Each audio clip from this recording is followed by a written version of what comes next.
Hi, this is Jim Jamieson from Province Sports.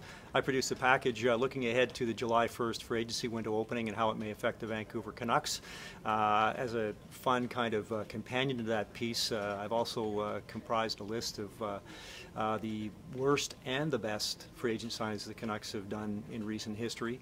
So let's talk about the four best free agent signings that I've sort of gleaned from the list of players. I would say the best one probably has been Dan Hamhuis, who the Canucks signed in July of 2011. He's been their best defenseman, most consistent guy since they acquired him at that point. He's been a real good signing. I would say the next one would be Willie Mitchell, signing in 2006 by Dave Nonis, previous GM. He was really good shutdown defenseman. He was very good with the Canucks. Continues to still be a very good player, even playing late into his 30s.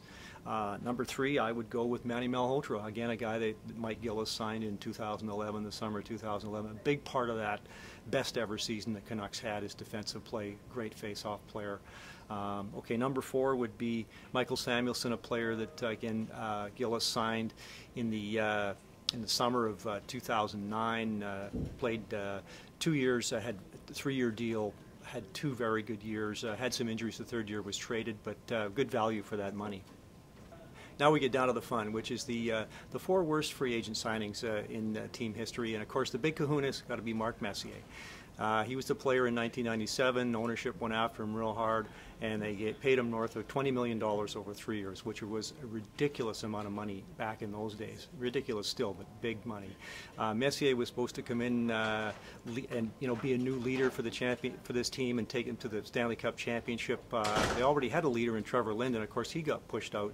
Messier ended up being on hand while the team basically disintegrated into ashes, and couldn't wait to re-sign with the Rangers after his 3-year deal was up. Okay, so that's number one. One of the worst free agent signings probably in league history in terms of what worked out with that. Number two, I would say Marco Sturm, former GM Mike Gillis, signed him in the summer of 2011 as a forward who could play in the top 6.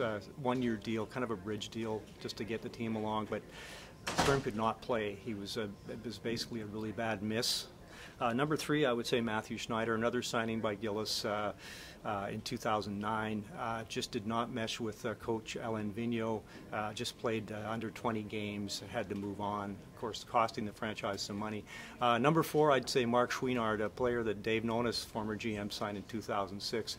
Just could not really play at all. He was going to be a bottom 6 forward, a center, 4 points in 42 games. They basically had to buy him out of his last year of his contract. Just a very poor signing. And that's it. That's the bottom 4.